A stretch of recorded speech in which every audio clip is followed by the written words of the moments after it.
이 이야기는 비교적 최근에 있었던 이야기이다. 부산의 자갈치 시장에서 식당을 운영하는 한 아주머니가 있었다.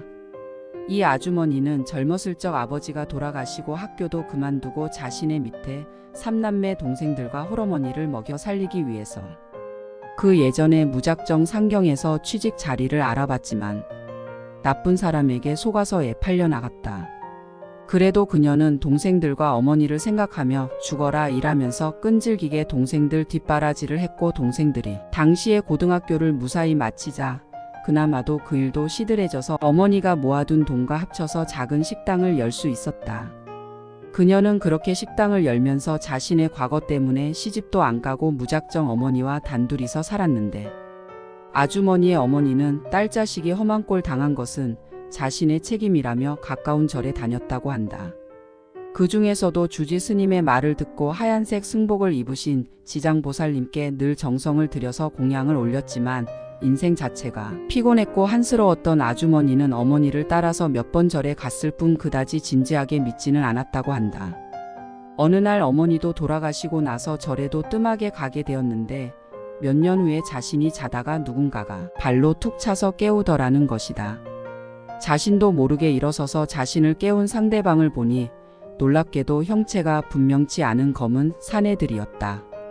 그리고 그녀는 발 아래를 보고 경악했다. 자신의 육신이 놓여져 있었던 것이다. 이때가 되었다. 뭘 꾸물거리느냐? 어서 따라오지 못해?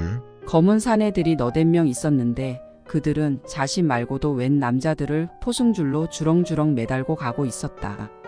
자세히 보니 그중 한 명은 한 동네 살면서 자신과도 일면식이 있거나 식당에 비교적 자주 찾아오던 노인도 끼었었던 것이다.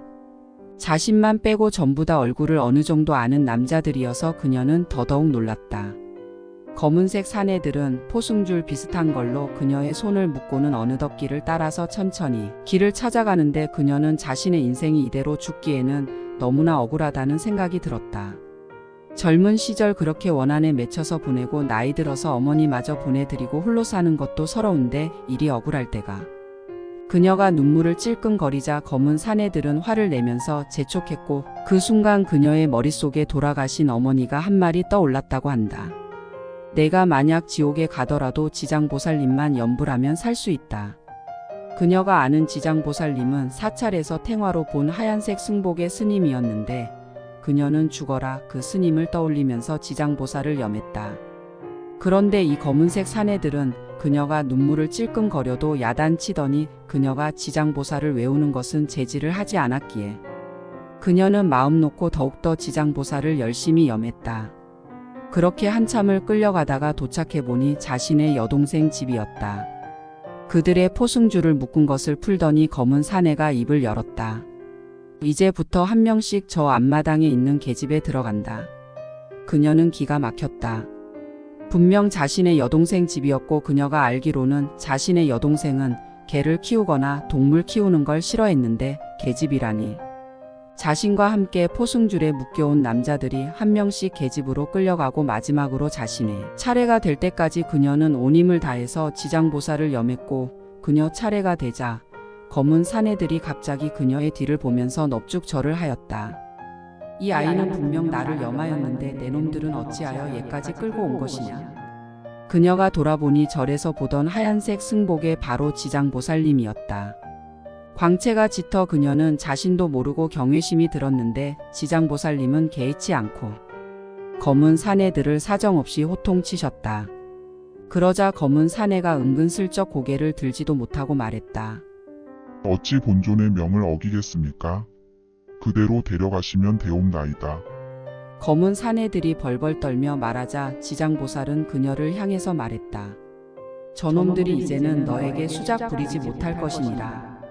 그러더니 아주머니의 손을 잡고 휙 어디론가 날아갔는데, 그 순간 아주머니는 정신을 차리고 보니 자신이 병원에 있었다. 옆자리에서 간호하시던 할머니가 손뼉을 마주치며 놀라워했다. 아이고 이 사람아, 깨어났네. 깨어났어. 의사도 당장 자네가 가망 없고 죽을 거라더니.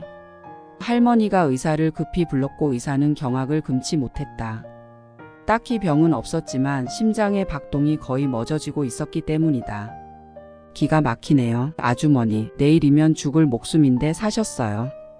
이러고 열흘이나 누워 계신 거 아세요? 그 잠깐이 열흘이나 지난 거다.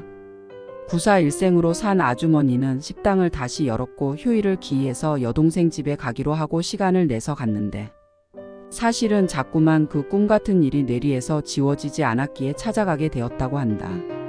막상 여동생 집에 가보니 간만에 찾아왔다며 섭섭해하면서도 반가워하는데 여동생 집에 정말로 계집이 있었다. 너 동물 기르는 거 싫어하잖아. 웬 계집이니? 이거? 말도 마.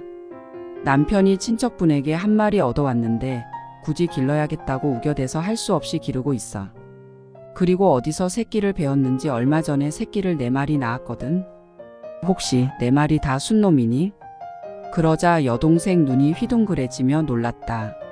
어떻게 알았어 언니? 기이했다. 자신 말고도 앞에서 끌려가던 남자가 분명 4명이었다. 게다가 꿈에서 만난 단골 할아버지도 돌아가셨다는 이야기를 들은 것이다. 자신 말고 끌려간 남자가 4명. 그리고 태어난 개도 순놈으로 4마리. 기이하여 이것도 인연이라 여긴 그녀가 한 마리만 달라 하자 여동생은 암놈이면 자신도 기르려 했지만 4마리 다 순놈이라 팔거라고 했다. 그리고 가져가지 말라고 하며 거절했다고 한다. 그 뒤 그녀는 어머니와 같이 다니던 절을 열심히 다시 다니며 불교 공부를 하고 있다고 전해지며 아직도 건강하게 잘 살고 있다고 한다.